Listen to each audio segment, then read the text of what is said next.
I'm here at the Trail of Tears State Park just north of Cape Girardeau in Missouri, and behind me is the Mississippi River, the greatest river in North America.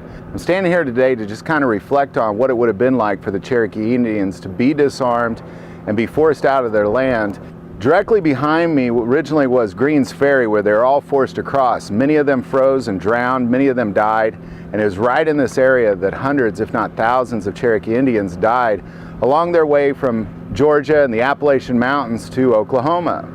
Now I take this a little bit personal because I'm part Cherokee and part Euro-Mutt, but my father to this day still owns the land that his great-great-grandfather was given in Oklahoma by the federal government. Now a lot of people kind of look at the Cherokee Indians like they were just some wild savages hanging out and they were forced to leave. But the reality was they were very successful business owners. Many of them owned coal mines, and it wasn't until they finally discovered gold in the Appalachian Mountains north of Georgia that the federal government surveyed the land, cut it off in 1 mile by 1 mile squares all the way down to 40-acre squares, and all that land was no longer owned by the Indians. Now this just didn't go that quick. It originally started with laws being passed that forbid the Indians from suing white people. On top of that, eventually laws were passed for disarmament. And this disarmament didn't go very smoothly. What the soldiers would typically do is surround a home, and they didn't live in teepees, they lived in actual stick-built homes. They lived in cities, they wore suits, they wore ties. They were very successful business people. Again, primarily because of the coal industry. And they would surround these homes and eventually just surprise a family, completely disarm them, and nobody ever really saw any of that coming. And eventually, after disarmament and after the laws forbidding people to sue, there was also a law passed that said that any Indian contract between an Indian and a white man was completely void. So any contracts they may have had on their land is completely void at this point as well.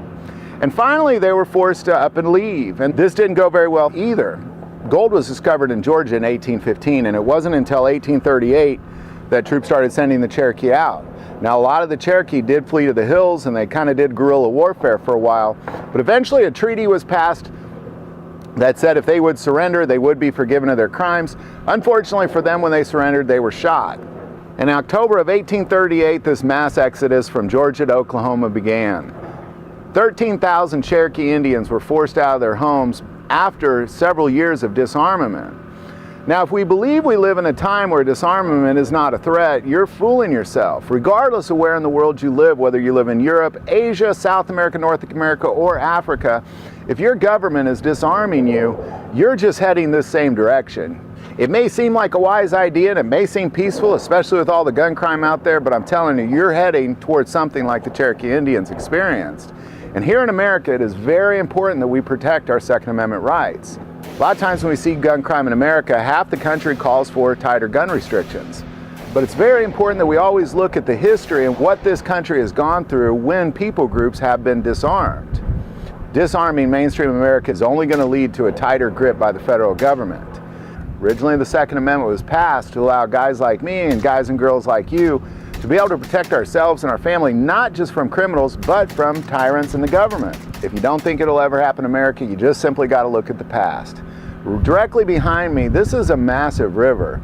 Just sitting up here on top of this mountain, it's freezing cold.